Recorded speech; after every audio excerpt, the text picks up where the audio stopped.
From the ashes of western Anatolia, where rival powers tore at one another like wounded beasts, a question echoed through history. How could a crownless nomad dare to challenge the Byzantine titans, the eternal guardians of Constantinople, the city believed to be unbreakable? The answer was not found in crowns or castles, but in an untamed spirit.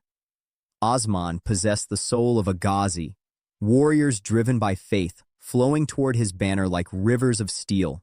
Turkish refugees fleeing chaos, Islamic mercenaries seeking purpose, and shattered souls displaced by Mongol invasions gathered under him. They were drawn by promises of plunder, honor, and immortal glory. Osman forged them into a ferocious legion, a force ready to consume enemy frontiers piece by piece, and the enemy they faced was formidable.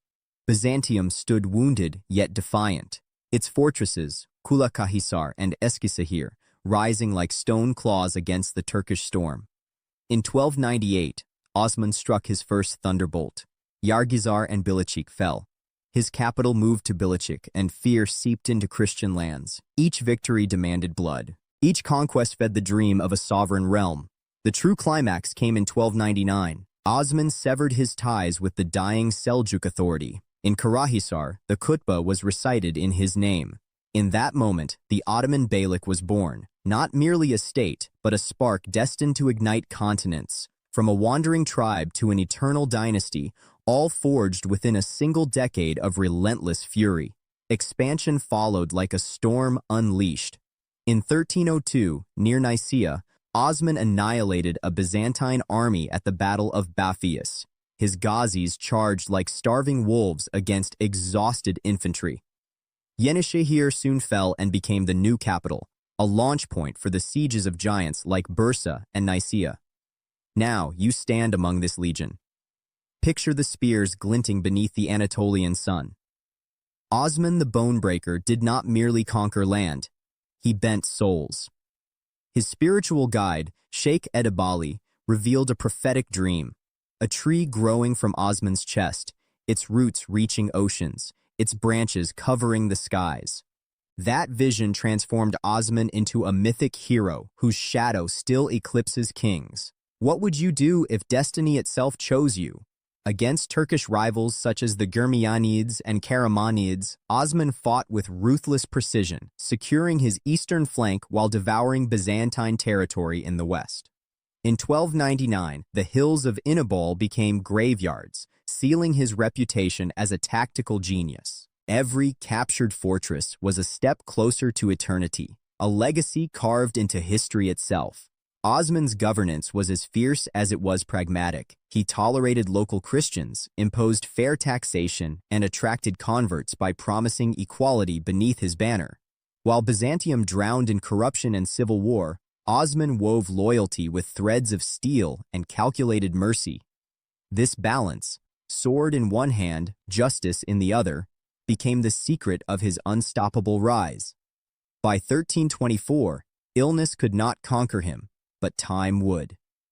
Osman entrusted power to his son Orhan, who captured Bursa 2 years later. Osman died in 1326, just before witnessing the fulfillment of his dream. Yet his spirit roared through the Ghazis. He nearly doubled his territory and laid the foundation for 6 centuries of dominion. Consider the contrast. The Aztec Empire collapsed in 2 years. The Inca Empire fell within a decade. But Osman rose from nomadic ashes to create a colossus that challenged Europe for centuries. His fury was never blind. It was strategic, fueled by divine visions and warriors hungry for glory. How did a simple bey defeat an empire that had resisted Arabs, Persians, and Crusaders alike? Because Osman was more than a man. He embodied frontier jihad itself, a force that turned shepherds into conquerors. His constant raids exhausted the enemy while his charisma drew thousands, transforming refugees into an unstoppable army. Osman led from the front. His blade blinded lives like death incarnate. During the capture of Bilecik, his beloved Malhun Hatun was abducted and later freed in an act of epic chivalry, forging alliances through marriage and unity. Each deed amplified his legend, ensuring his name echoed through eternity. Expansion toward Adrianople would come under Orhan, but Osman planted the seed. Crosses fell. Mosques rose. A new order emerged. Relative tolerance allowed Christian communities to prosper under jizya protection, while Ghazis dreamed of Constantinople. Administration from the dawn of the state ensured longevity. Osman did not merely wage war, he inspired legend. Ottoman poets romanticized his love for Malhun Hatun. His dream with Idabali elevated him to semi-divine status. This immortal cult of the founder bound his people together with a cultural legacy as strong as stone walls. Even betrayal could not halt him. Internal treachery, including that of his own brother, was crushed with iron resolve. Mongol threats loomed but were ignored as Osman focused westward. He navigated chaos like a titan, expanding from Soğut to dominate northwestern Anatolia. His personal sacrifice forged the empire that would eventually devour Byzantium itself. By the end of his reign, the Ottoman Beylik had become a roaring beast. Bursa endured a 24-year siege. Nicaea trembled. Adrianople lay in sight. Osman departed this world knowing his blood would rule for centuries, an indomitable legacy immune to time. This was only the genesis. In the next chapter, Constantinople would fall beneath the hand of the conqueror. Subscribe to Gladys Historia and join the legion that keeps history's fury alive. The thunder is coming. What happens when a 21-year-old titan challenges walls that resisted Romans, Arabs, and Crusaders for 1,000 years? In 1453, Mehmed II, the eternal conqueror, fulfilled Osman's dream. Cannons roared like dragons. Janissaries surged like the apocalypse itself. Constantinople fell, and the world was forever changed. Under Murad II, the Ottoman Empire had already devoured Anatolia and the Balkans, yet Constantinople remained a bone in its throat.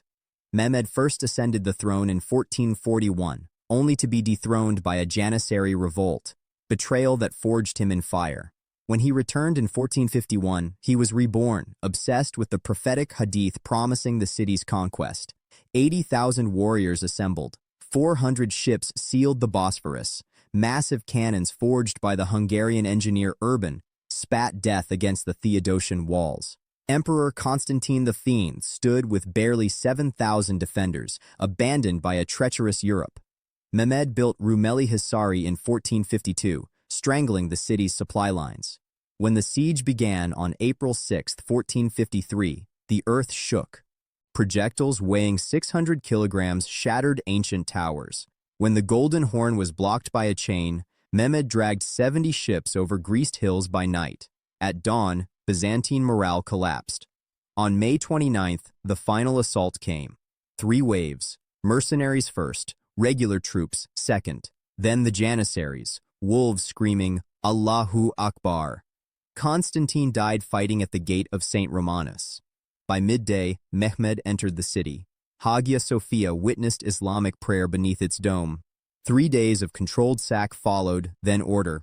Constantinople was reborn as Istanbul. Tolerance returned. Gennadius Scholarios became patriarch under Ottoman protection. Trade revived. Mehmed declared himself Caesar of Rome. He rebuilt, not destroyed. Then came Suleiman the Magnificent. From 1520 onward, the empire reached its zenith.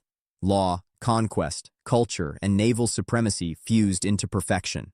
Belgrade fell. Rhodes surrendered. Mohacs shattered Hungary. Barbarossa ruled the seas. Mimar Sinan crowned Istanbul with stone and faith, yet even giants bleed. Palace intrigue, the execution of Prince Mustafa, and future decay took root. Suleiman died in 1566, leaving behind the most powerful empire on earth, and the seeds of its decline. From Osman to Mehmed to Suleiman, a nomadic spark became a world-shaping inferno. Steel and legend, faith and strategy, a legacy that still roars through time.